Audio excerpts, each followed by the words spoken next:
So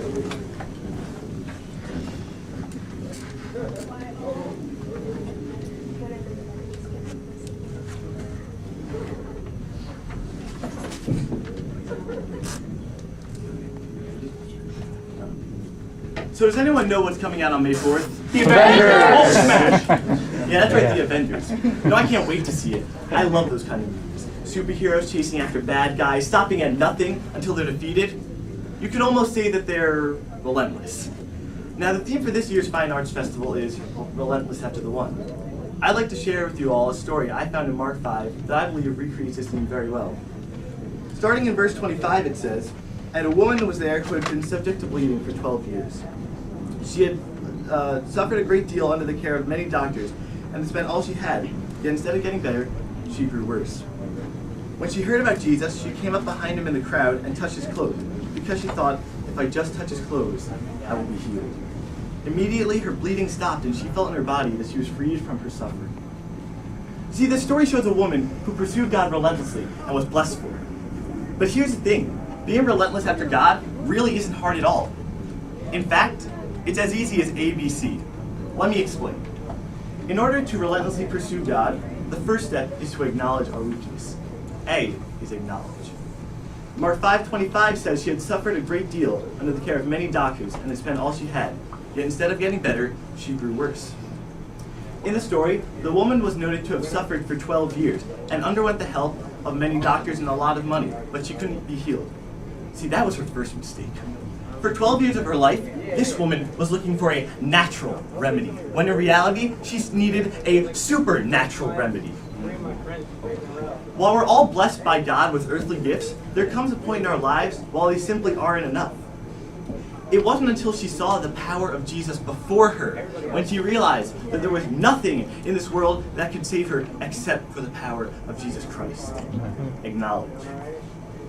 Next, to further our quest after God, we must wholeheartedly believe that he can help us. B is believe. Mark 5:28 says the woman said, "If I just touch his clothes, I will be healed." Belief is a tool that is highly powerful and yet highly underrated. In this case, we find that the woman, who had suffered for 12 years with internal bleeding, showed complete belief in God's power. It's also interesting to note the way the woman phrased her statement. The scripture says that the woman said, "If I just touch his clothes, I will be healed."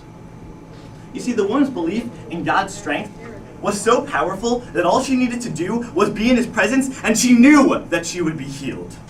It was her faith that reassured her healing.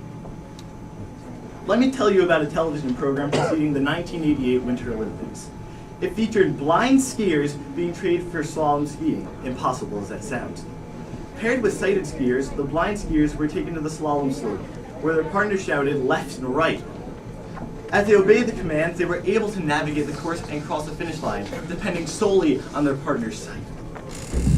Only through belief in their partner could they succeed. Believe. Finally, in order to pursue God, you must carry out your faith. C is carry out. Luke 8:44 says, "She came up behind him and touched the edge of his cloak, and immediately her bleeding stopped." See, it doesn't matter what you believe, because if you can't act on your faith, everything is worthless. James 2:17 said that faith without works is dead. In the story, the woman acts on her belief in God's strength, and the scripture says that she was immediately healed. Let me put this into retrospect. Now, the woman could have acknowledged that there was nothing more she could do, and she could have believed in God's strength to be the only thing that could have healed her. But if she had not carried out her faith, if she had never touched Jesus' cloak, it's fair to say that she would have never been healed. You see, faith without works is dead, and that's why we must carry out our faith. Let me tell you a story. One Sunday morning in 1865, a black man entered a church in Richmond, Virginia. When communion was served, he knelt at the altar. A rustle of resentment swept the congregation. Suddenly, a distinguished man stood up and stepped to the altar to kneel beside him. With Confederate General Robert E. Lee setting the example, the congregation followed. Carry out. As you can see, pursuing God relentlessly really isn't hard at all. It all comes down to whether you want to or not. Remember, acknowledge, believe, carry out. It's as simple as A, B, C.